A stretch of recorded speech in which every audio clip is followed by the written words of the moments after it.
If it's Tuesday, President Trump arrives in battleground Michigan to mark his 100th day in office as he faces growing concerns from voters about the state of the economy and the state of his presidency. Plus tariff whiplash and confusion.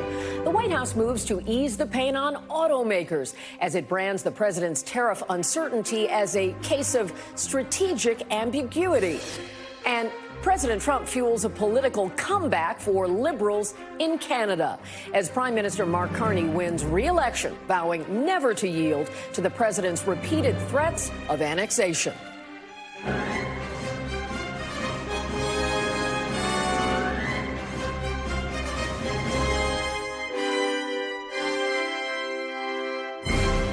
Welcome to Meet the Press Now. I'm Kelly O'Donnell in Washington on day 100 of the second Trump administration. The president just landed in battleground Michigan, where he will deliver remarks to members of the state's National Guard before marking his 100th day with a rally in Macomb County. The president touted his first 100 days as he left the White House this afternoon.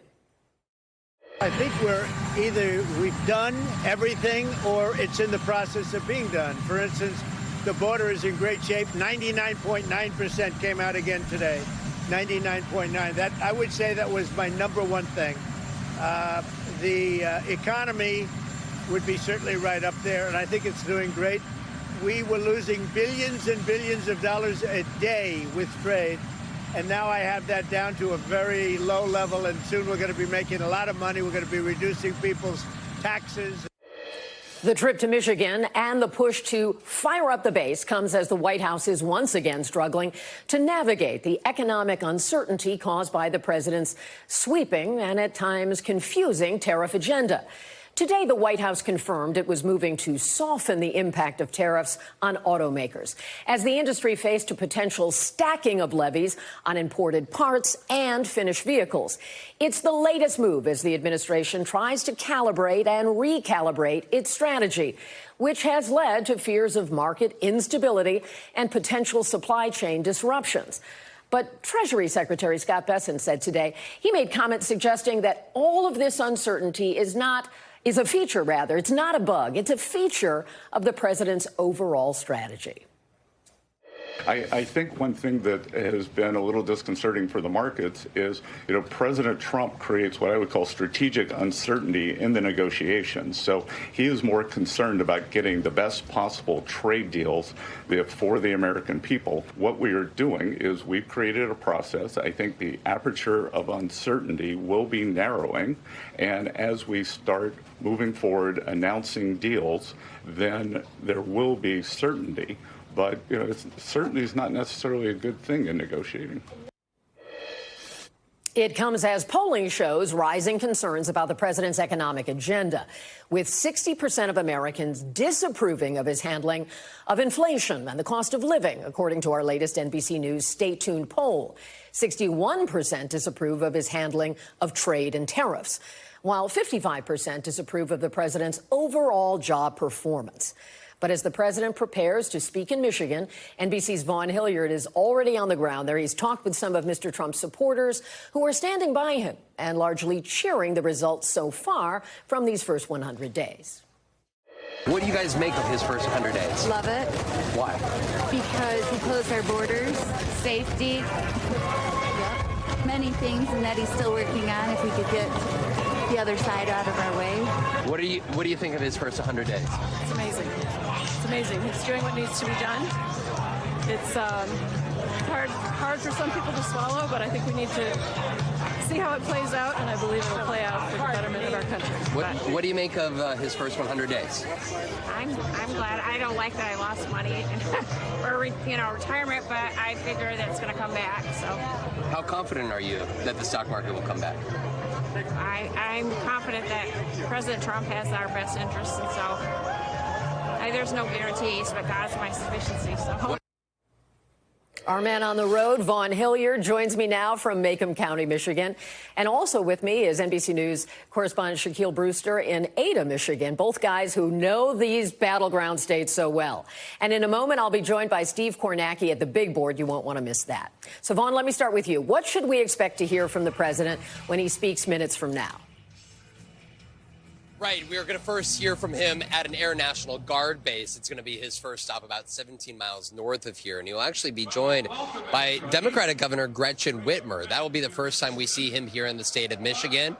They're going to be focusing on investments in the U.S. military installation and U.S. servicemen and women, and that is what the governor in a social media post said why she will be joining the president and meeting with him here this afternoon. He will then be making his way to speak from the stage behind me in just about 2 hours. He actually held a rally here 4 days before his 2024 victory. This is, Kelly, his first rally outside of Washington, D.C. in 6 months since his campaign days here. We should expect that he is going to focus on parts of the economy and making the plea for grace and patience as his tariff policies are implemented, understanding, and as we have heard over the course of the last months, continually telling some of his most ardent supporters that disruptions to the economy will take place, but it'll be worth it in the end. It'll be telling to hear what sort of message he delivers, though, with the thousands here in attendance in Macomb County, just north of Detroit. And when you reference the governor, of course, who's a Democrat, and we know that she has some specific pitches she wants to make on behalf of her state and says she wants to work with this president. She also faced backlash for meeting with the president in the Oval Office earlier this month. There was that moment where she put the folder in front of her face for a brief second, as if to say, I don't really want to be here. But what do you think is really the focus of her taking another political chance of being with the president today? Right. Of course, she could very well be a 2028 Democratic presidential contender, Kelly. And, well, a great many Democrats have said that this is a time to fight back against the administration and to not capitulate or try to come to some terms or agreement with the president. That Whitmer has taken a different approach here, and it's notable. You mentioned when she held the papers up in front of her face. She did not, a couple weeks ago when she was at the White House, intend to have a public meeting with the president. Instead, his staff invited her into the Oval Office while media cameras were rolling and ultimately pointed her out. She said that she wanted to always advocate on behalf of Michiganders and the U.S. military installations, for example, here. And it's notable that despite the backlash that she received a couple weeks ago for that White House interaction, she is again here meeting with him today, saying that she has a commitment first and foremost, and that doesn't mean that she agrees with a great share of the policies and the rhetoric that comes from the president otherwise. You look very at ease back in rally mode there, Vaughn. I know you and I have done a lot of those on the road together. Let me turn to Shaq now.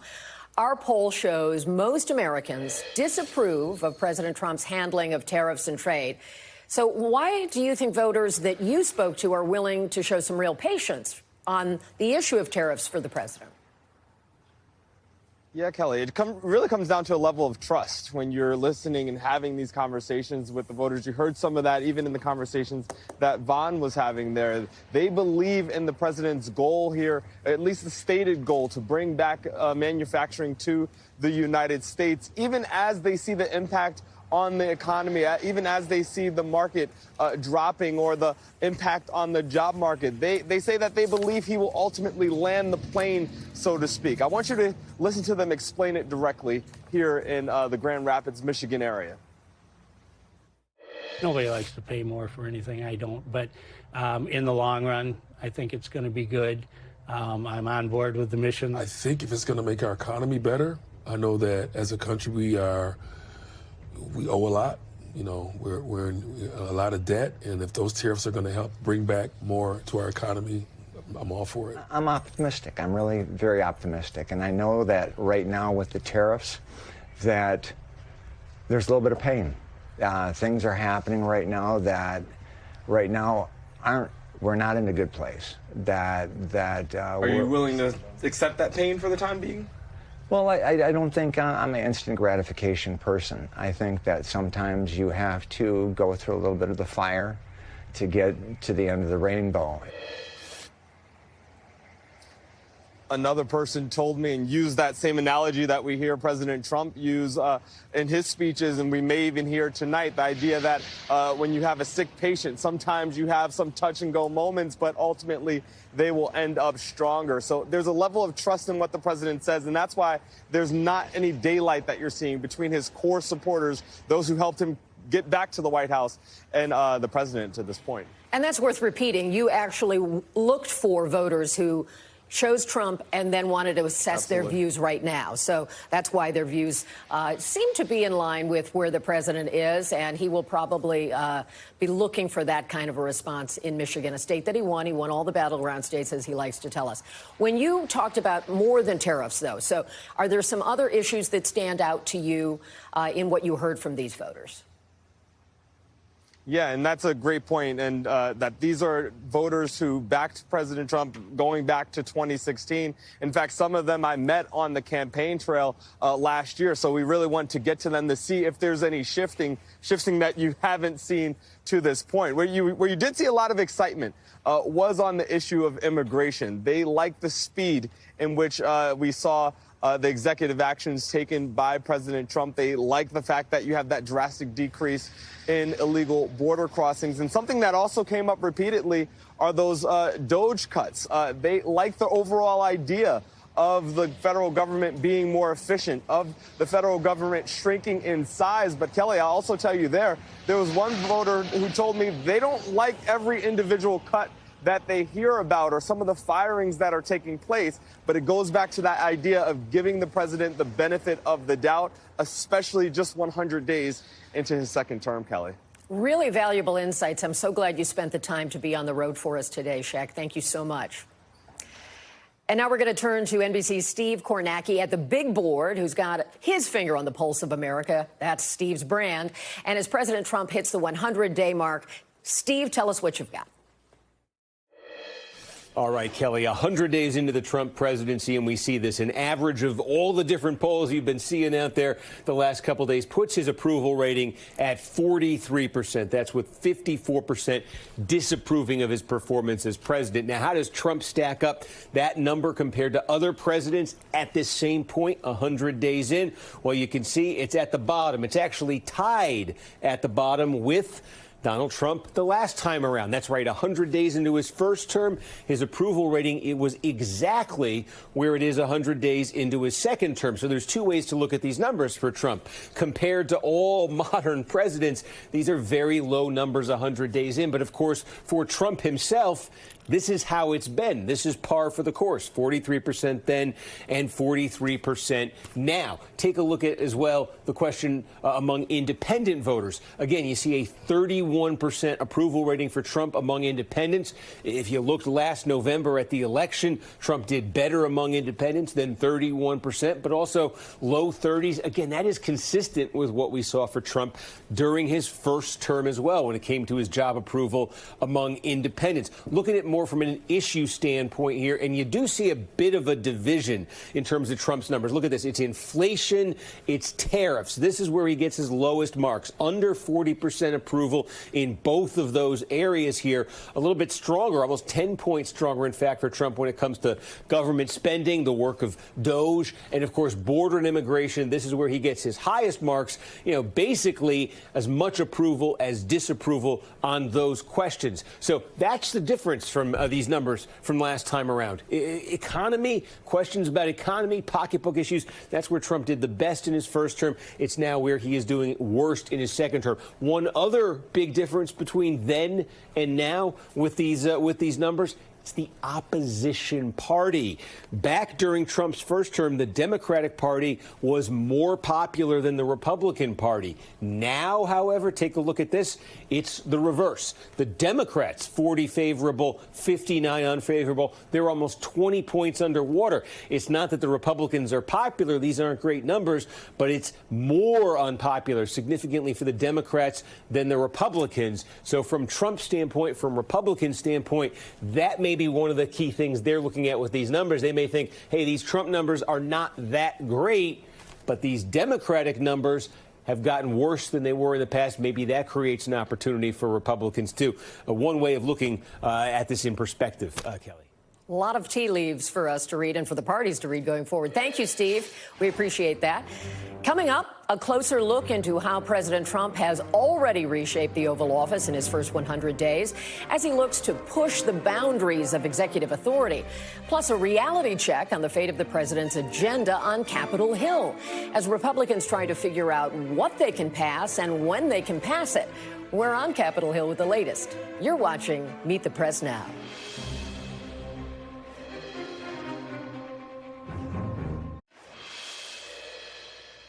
Welcome back. The speed is one of the changes. It's one of the hallmarks of these first 100 days of the Trump administration. We've all felt that.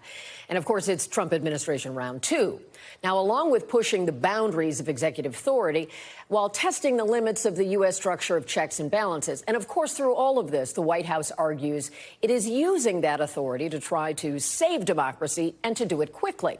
But the speed at which guardrails around democracy are potentially collapsing is the subject of a new piece in The Atlantic by executive editor Adrienne LaFrance, whose reporting warns us about how countries can rapidly descend into authoritarianism. She writes, the Trump administration's breakneck pace is obviously no accident. While citizens are busy processing their shock over any one shattered norm or disregarded law, Trump is already on to the next one. The Constitution bends and then finally breaks. This is what tyrants do, she writes. Trump is doing it now in the United States. That's the end of her quote. And Adrienne LaFrance, executive editor of The Atlantic, joins me now. So glad to have you. I had a chance to review your piece today. And you talked to people who lived under authoritarian regimes while fighting for democracy. They were in the thick of it.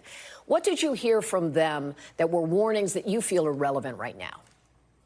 Well, I was surprised to hear a remarkably similar thing from everyone I talked to, which is basically don't wait. Don't assume that you have time. Don't assume that everything's going to be okay. And know that at the same time that you as a citizen still have power to protect democracy. So really trust your eyes. Believe it's as bad as it might seem, but don't wait to, use your power as a citizen. We've heard how the president campaigned and sometimes used the word retribution. How does that drive what you are seeing, this possible shift toward authoritarianism from his point of view and how we're receiving that? Well, there's just a huge chilling effect. I mean, you couple the government overreach. So a lot of in particular, I would say, not just what's happening within the federal government, but the expansion of executive power into previously independent industries, agencies. I'm thinking here of media companies, law firms, universities. And really that sends this clear message that you need to listen or else we'll come after you. And Trump and those close to him have made that explicit. And so the decision for those facing this message is whether to try to strike a deal or stand up against this overreach. And I think that's what we're seeing is the chilling effect working in a lot of cases, and then in other cases not. And we've seen some areas where there's been what critics would call capitulation, and a few where people have stood up. But we've also been watching the Republican Party, the president's own party, where he has a lot of support, largely fall in line with his agenda. Do you think there could be a breaking point for the GOP? Is there something that might be in the offing that could be the turning point?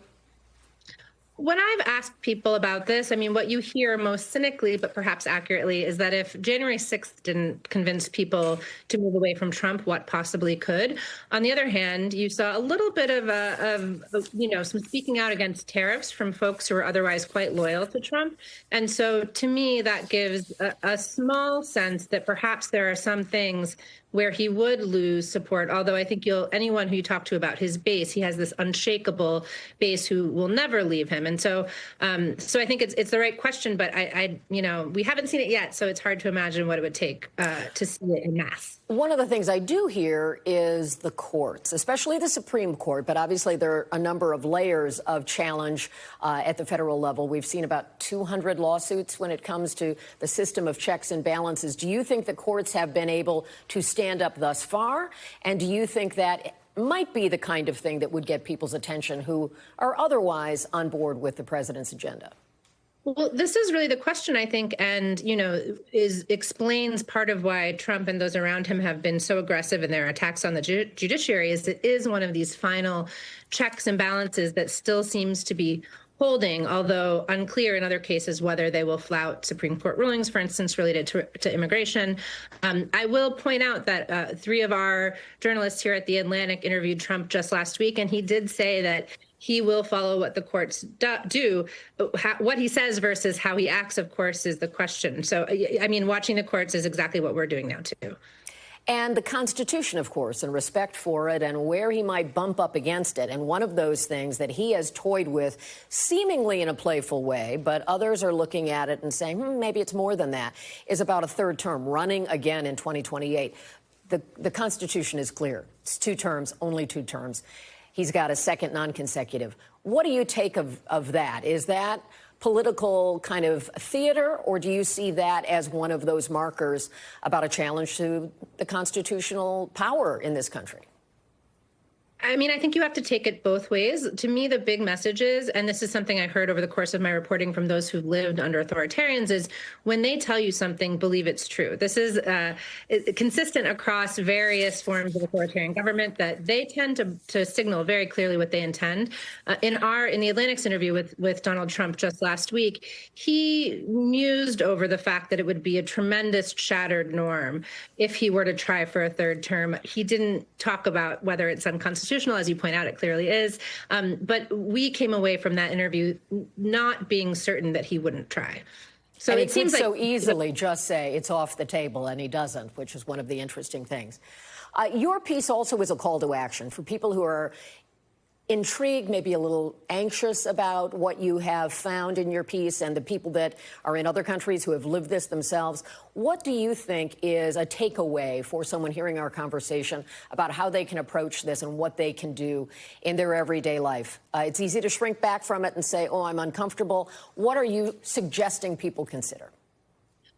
You know, what I heard again and again from those who I interviewed, the message was find the people who believe in democracy, find ways to make your voices heard, whether that's peaceful protest, whether that's writing to your representatives, making your dissatisfaction known with unconstitutional acts or overreach into government, and really knowing that, you know, as trite as it may sound, every voice matters. And this is our country, the people's country, and every person has the right to speak up and defend democracy and should not waste time doing that. So that's the message I heard from everyone I interviewed. And there were really colorful details about how in everyday experiences with characters in your story, the people you talk to, how it could go from just being worrisome to being really problematic. So we hope people will take time to read it. Adrienne LaFrance, thank you for your time, and thank you for the piece that you did. Thanks for having me. And up next, Canadian Prime Minister Mark Carney celebrates his election victory and denounces President Trump's desires to make Canada the 51st state. And as we go to break, President Trump had a little fun with reporters earlier today, weighing in on another closely watched election before leaving the White House. Here's what he had to say. Mr. President, would you like to see as Pope? Do you have anyone as Pope? Yeah. I'd like to be Pope. That would be my #1 choice.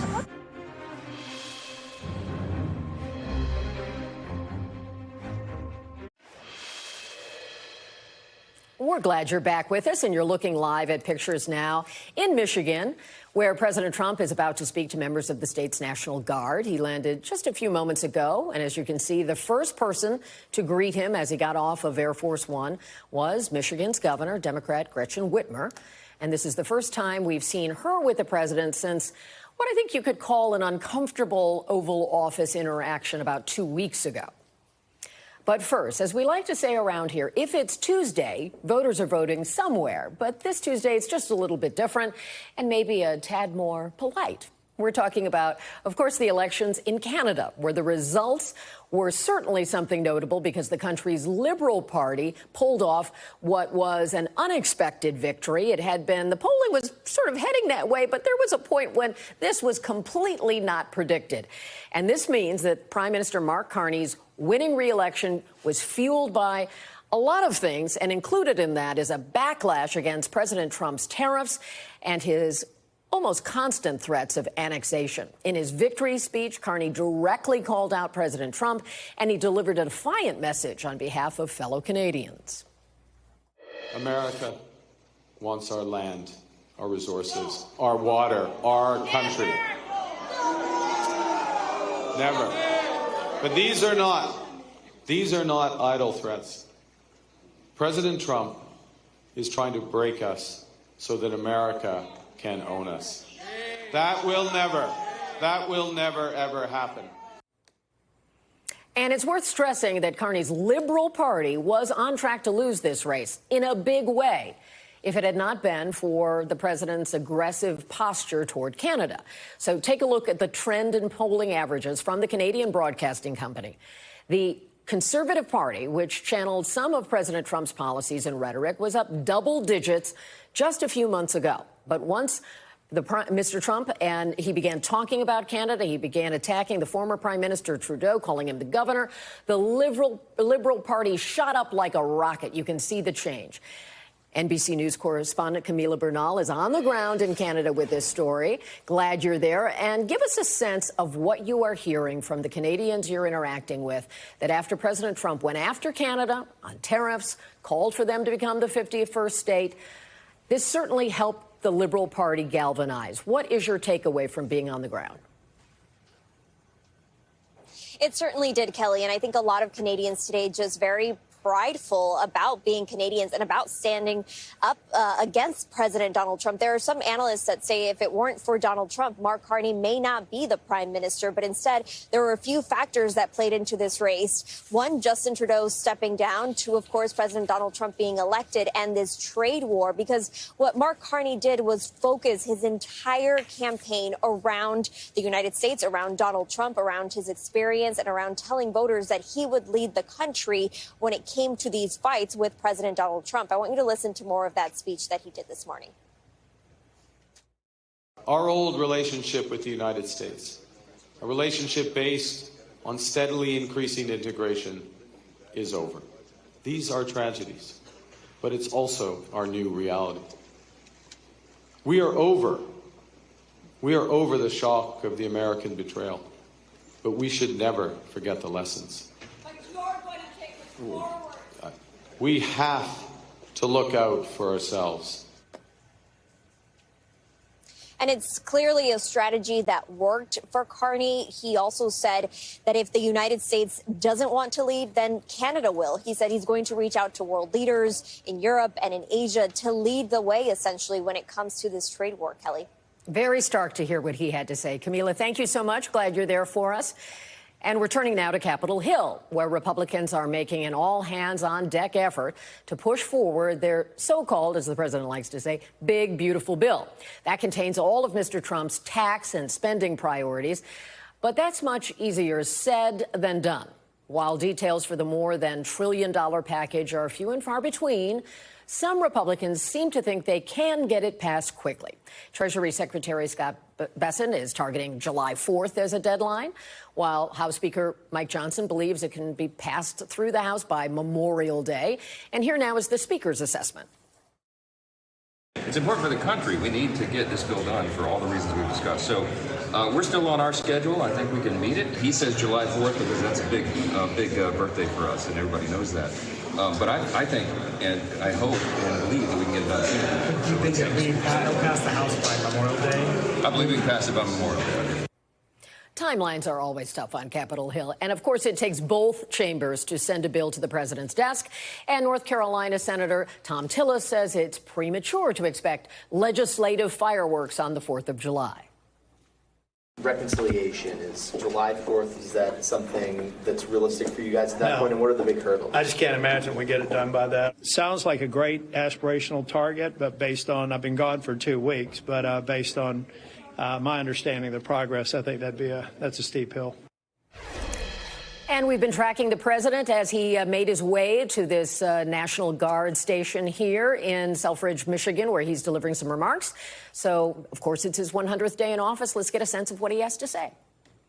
But I want to thank all of the people that I just mentioned, but in particular, when I look at the House members, they have been calling me all the time. We got to get it done. And they worked along with Gretchen and some others. And you're going to be very happy with what I have to say right now. I also want to thank Michigan's tremendous Republican delegation, the whole delegation, the whole state, because they're back in Washington and they're helping our congressmen and they're helping us get the votes that we need, because I think if we get it, we have the biggest tax cut in history. And if we don't get it, you have the biggest tax increase. And for that, I will blame the Democrats, because we probably won't get any votes from Democrats, not for any reason other than we're Republicans, and the Democrats tend not to vote anytime we vote. The whole thing is so crazy. But it'll be the biggest tax increase in history if we don't get it. And that's why the Republicans can do it, but they have to stick together. And I think they are, from what I understand, really sticking together. I want to thank also Speaker of the House, Mike Johnson, and John Thune, Leader John Thune. They have been working together and with the senators and the Congress, men and women, and I think they've got something that's really, it's big league, and it's very important. The biggest bill ever, if we get it done, and I think we will. For decades, Selfridge Air National Guard Base has stood as a crucial pillar of North American air defense, just 20 miles north of Detroit, where you're going to have a lot of car factories opening very soon, by the way, I might add, with access to the largest military airspace complex east of the Mississippi. Selfridge is tightly integrated with the National All-Domain Warfighting Center. This airfield saw its first military takeoff all the way back in 1917. Can you believe that? Wow, wouldn't that have been a shame to close this great history for something else that wouldn't be as good? The Tuskegee Airmen trained here during World War II, and generations of Michigan patriots have served here with great distinction. Unfortunately, that proud legacy was put at risk by the retirement of the key aircraft based here, in particular the A-10 Thunderbolt II Warthog, which I hear is an incredible plane. It's too bad. It's a long time it's been up there. I said, why don't we save it? I actually said that last time, and we did save it. I said that in my last term, and we did save it, but now it's coming to an end. But I hear the Warthog is incredible.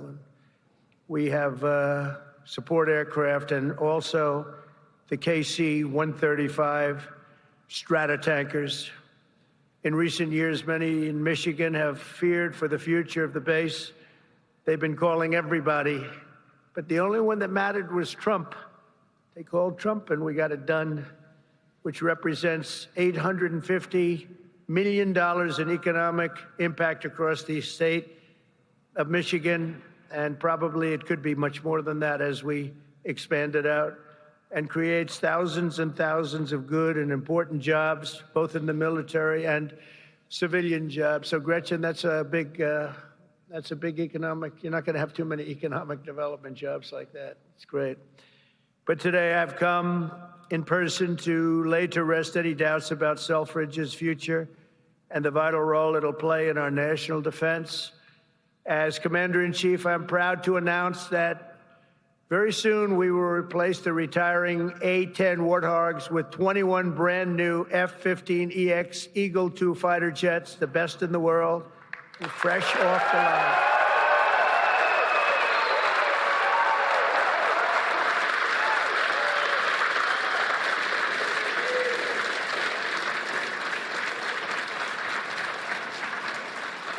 Brand new.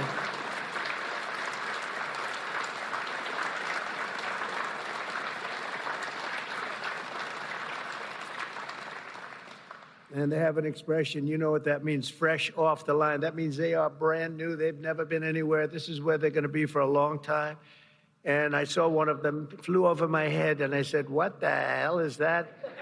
That plane has serious power. So this is the best there is anywhere in the world, the F-15EX Eagle II. This will keep Selfridge at the cutting edge of Northern American air power. My administration will also continue with plans to replace the outgoing KC-135s and KC-46 Pegasus aircraft to continue that important refueling mission. And they'll be restocked with brand new top-of-the-line refuelers. For generations, the men and women of Selfridge have always been here, and they've always been for us. Whether you're Republican or you're Democrat, they've always been for us. They've been for America. And under the Trump administration, we're going to be there for you. The previous administration was willing to surrender Air National Guard fighter units across the country by retiring aircraft that were not being replaced. We are replacing. But under the Trump administration, we're correcting that injustice, and that starts right here in Michigan where we have a big commitment to Michigan and to the state, even beyond this. This is an exciting time for the United States military. Since November, enlistment numbers for every branch of the armed forces have surged. Recruitment is now the highest it's been in 39 years. Now, if you remember that, you better hold on to those jobs, or somebody will take them. Somebody will take those jobs so fast. Hold on to those jobs. Don't leave that job. And so back with me now in Michigan is NBC's Vaughn Hilliard. So we now have the proof of why he went to this event. He was able to, in effect, give a win to the Democratic governor as well, Democrat Gretchen Whitmer, who had been advocating for this base to remain active and open. And the president outlined how they're going to use a new aircraft there, even though one of the sort of specialties for this group will be put aside, the A-10. So it's giving a future to this important base in a state where obviously the president won in November and he was able to deliver something today. So what is your takeaway about how that's being received in the room there, Vaughn? Right, and this base is just outside of the suburbs of Detroit here. We're about 20 minutes north of Detroit here in Warren, Michigan. And the president and this air base are about another 18 miles northeast of where we are, to kind of give you a lay of the land here. And I believe, I don't want to say with 100% accuracy, but I believe, Kelly, that wide shot appeared to be the governor there standing beside him. And of course, this was the calculus and the justification, if you will, from a political end that the governor's team was providing for her going to the Oval Office. Part of the reason to meet with the president in the first place a couple weeks ago. Of course, she was brought into the Oval Office in the middle of the president talking about numerous issues, and including on calling on the Department of Justice to investigate two of his perceived political enemies. She didn't want to be in that room at that point in time. But upon leaving the White House, she defended her decision to go there, despite being effectively a political prop for the president in real time. And she made a decision yet again to show up there. And it paid off today. It appears that he gave her a shout out, Gretchen. And this is a moment here. Of course, she could be a 2028 Democratic presidential candidate. But politics aside here, this, by all accounts, appears to be a win for the U.S. military personnel that are in that room and stationed at that base. And, of course, Michigan as a whole there, one that cuts across political spectrums, but one that is being heralded by both political leaders, of course, the president and the leader of the Republican Party, and the governor, the leader of the Democratic Party here in the state of Michigan. You don't see that threaded too often, but they can both call this a victory, and certainly for the men and women in uniform there, it matters. And so it's one of those ways where sometimes being a governor in a state that is of a different party than, the president's strong success there electorally, they were able to make it happen today. So obviously, that's a good thing you do on a 100-day. You go and you look for something to tout, and they both get to do that. Vaughn, thank you for being on the ground there for us and having that perspective. I think you might be in for a long night, so we'll look forward to... I think we got a few more hours. Yes, I think so. Absolutely. We'll look forward to the rally, a separate event from the one that we've just been talking about. And we'll keep our ear on the president if he brings up any other news that we want to share with you, so don't worry about that. We'll be listening in off camera. And we also want to talk about what's happening on Capitol Hill, because so much of what the president is concerned about comes to the Hill next. And so joining me now from Capitol Hill is our colleague Sahil Kapoor, and he has been checking in with leadership there about what can happen in terms of getting the Trump agenda. Here it is, day 100. There hasn't been much in the way of legislation. Can they get it now in a timeline that goes into the second 100 days? So we've heard Memorial Day, we've heard July 4th, so it's a holiday package. Sahil, what do you think is a predictable, reasonable timeline at this point? What are they telling you?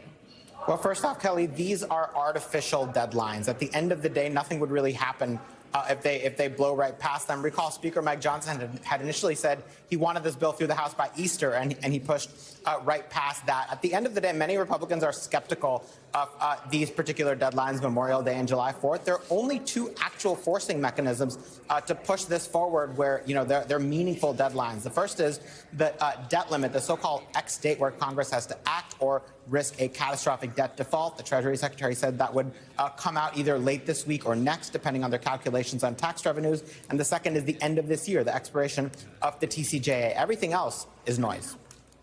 And when you get a sense of what is happening on the issue of Medicaid, that has been talked about a lot. Of course, waste, fraud, and abuse is one category of cuts that Republicans say they're looking for.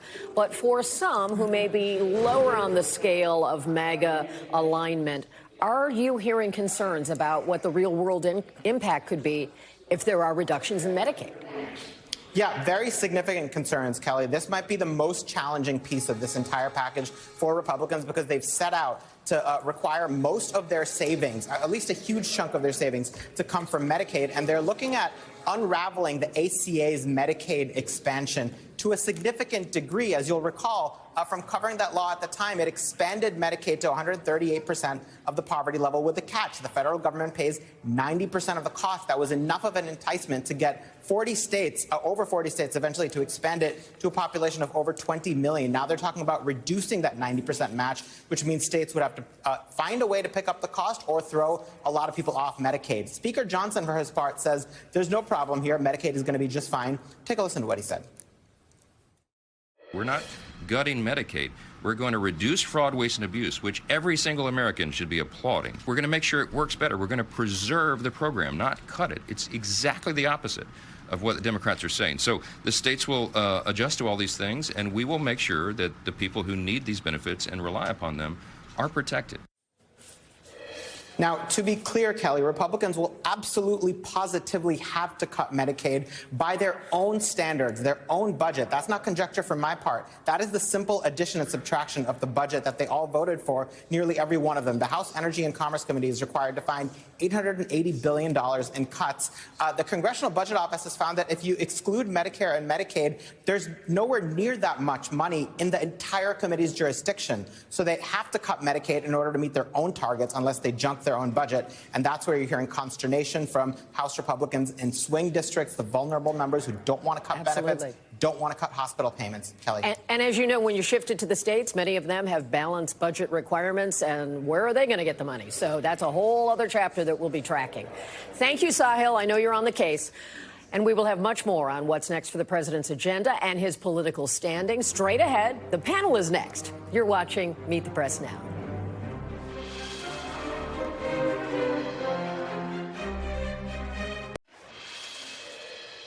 Welcome back on this milestone, 100 days into the second term for President Trump. He is getting mixed reviews from the American people. 45% of Americans give the president a failing grade, according to a new NPR poll. 40% give him high marks for his job so far, an A or a B.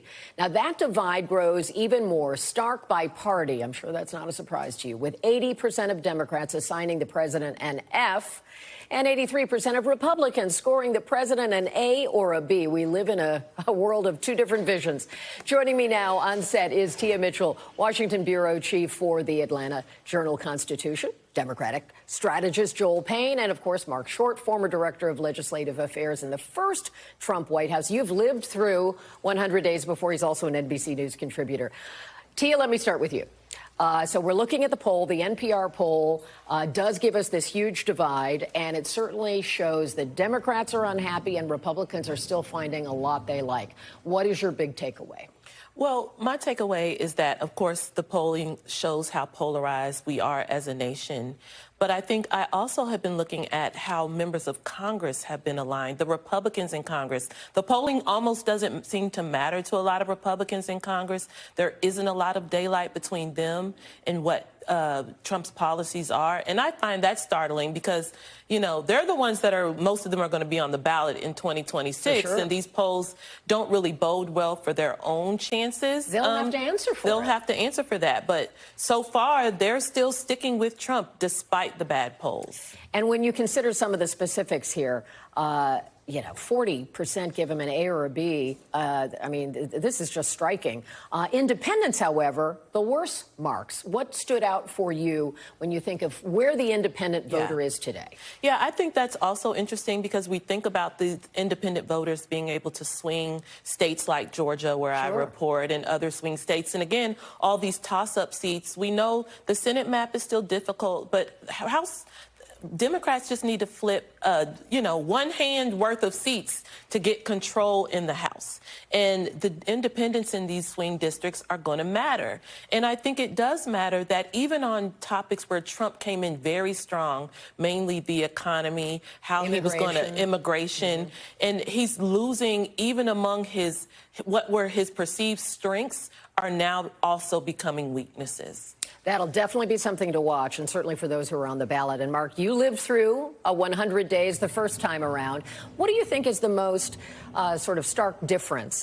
My sense is its pace. I don't know if you feel that way. This felt like the fastest 100 days that I can certainly remember. I'm exhausted by it. I think that the president's energy is a bigger contrast to the previous Biden administration, candidly. I think the biggest difference in the Trump first administration is that when he came in 2017, he was still working to unite the Republican Party. He had a lot of opposition, frankly, on the Hill inside the party from, McCain, Murkowski, Collins, Flake, Corker. They were all part of trying to get the agenda passed. And we were looking to fight on the health care front and the tax front. This time, there's very little actually legislatively that's happening. You've talked about the tax bill, but there hasn't been much White House engagement there. There's been a lot of executive orders coming out of the administration as opposed to actual legislation. And I think the president, though, also has a much firmer grasp on the party because I think a lot of members are fearful of primary challenges, and I think he's using that to his advantage to keep his party in line. It's been a daily diet of executive orders, which is something we really haven't seen before. When you consider how that it almost feels like so long ago that there was that discord in the party compared to what it is now. Do you have a sense of what the next 100 days, is it this legislative push, and will we see more division based on all the things we've been talking about, how hard it is to get that across the finish line? I think that the president has done a really good job keeping the House in line, where I thought there'd be a lot more differences in the House with our margins so small. But Mike Johnson has done a really great job of keeping them through some of the government shutdown battles, I think to the surprise of many. I think covering Congress and White House as long as you have, Kelly, the reality is that just because the House passes something, the Senate is not going to take that same thing. So I think you have a lot more challenges coming down the line of this legislation. I think it's going to play out over a much longer period of time over the course of the summer and perhaps into the fall. And Joel, the team here put together a chart for us that in the first 100 days, President Trump has only signed 5 bills into law. Compare that to 30 laws enacted through this point in his first term. That's certainly a stark difference. And this is unprecedented levels of executive power, as we've talked about. Some of them are memoranda. Some of them have a real force of change, and others are sort of looking into things. How do you think, how do you assess the impact for the public about the difference between real bills that are lawful and signed and the real deal versus the kind of messaging that comes from these executive orders? Yeah, those are good questions. I think that when you look at what Trump has talked about doing here, he actually hasn't really met what the American people sent him to Washington to do. I think this is a question of how you shape the mandate or how you view the mandate. I think Donald Trump thinks he was sent to Washington to do the full MAGA. He believes he has a larger majority of the population behind him than he actually does. So when you do things like sue media companies, when you rename bodies of water, when you go after political enemies, and when you destroy the greatest economy in the world, it's unpopular. So, newsflash. He would argue he's trying to save it, but he's been in a hurry, for Kelly, sure. I think the polls would argue that that's not landing well. And look, you do unpopular things, you're going to have an unpopular presidency. And I think we're seeing the result of that right now. And people are worried about their retirement. They're worried about the uncertainty. Today, the Treasury Secretary talked about strategic uncertainty. So that's a new term of art I suspect we'll hear a lot more of. Tia, we've also been watching what's happening with sort of the class of 2028 potential. Illinois Governor Pritzker, he has been vocal. He has been using some pretty strong language and talking about some of these issues. He was in New Hampshire over the weekend. That got attention. That's a little outside Chicago. And we heard him on cable last night. Let's listen to this, and then I'd like to get your reaction to it. It's important to us to stand up in this crisis and to speak out and, again, push back. And so, hyper important for we as Democrats to recognize this is the moment where we need to convey to people what we really stand for. Didn't do a great job of it, frankly, in the last election, and that's why we didn't win as Democrats. Do you get a sense that the governor is filling a void where others just aren't? I think he's trying. I think he's one of many Democrats who are trying. We've seen Senator Cory Booker, House Democratic leader Hakeem Jeffries also try to fill in some voids, and other members and elected officials, Governor Newsom of California as well. With the podcast now. And I think it shows all of them have different approaches. And just like Governor Pritzker is saying, you know, we have to go all in on our values, not back down, be willing to fight and challenge the Trump administration. There are plenty of Democrats who say that's not the lesson that they learned from 2024. And they're coming at it from a different approach, which is think about the people in the middle. Think about people who believe that Democrats are too far left, too quote unquote woke. And that's where you see more of the Newsoms. And then, of course, with Cory Booker, it's more of kind of a populist. Let's meet the people where they are, talk to them, show them that we're listening, show them that we're trying. I think it's not a bad thing that they're all trying different things to see what sticks and to see what leaders emerge in the coming months. And Joel, Governor Pritzker talked in part about fight, fight, fight, and no peace for Republicans. Stephen Miller jumped on that and said, the president's deputy chief of staff, said that sounded like it was a call to violence. Obviously, Governor Pritzker says, no, this was rhetorical. It's about engagement. It is he is throwing punches verbally. Do you think that this is hitting the note that Democrats want, or is it just a testing of the waters of what makes sense to Democrats? Well, obviously, it's a bad faith attack by Stephen Miller. He knows that, but that's what Stephen Miller does. He does bad faith attacks. I think the Democratic base wants to see their lawmakers see the leadership, the grass tops of the party fight. They wanted Chuck Schumer to fight. In the budget showdown of a few weeks ago. They want to see the 2028 hopefuls fight. They want to see Hakeem Jeffries fight. And so that is sounding a note that will really, I think, bring out more energy among the grassroots. You have to keep those folks engaged so they give money, they knock doors, and they show up in your midterms so in 2026. You think we'll get more of that? I think you're going to get more of that. And look, you will also have Democrats who do things like Governor Whitmer did today, where she stood with Donald Trump. Actually, to Tia's point, I think it's okay that Democrats all chart their own path forward. Well, that is a note to end on for this 100th day. Democrats have a path to chart, and the president is trying to sort of take a lap after all of this. Tia, Joel, Mark, thank you for being here. Appreciate your time today. And we'll have more of Meet the Press now tomorrow, but the news continues right here with Tom Costello in for Hallie tonight. Thanks for watching. Stay updated about breaking news and top stories on the NBC News app or follow us on social media.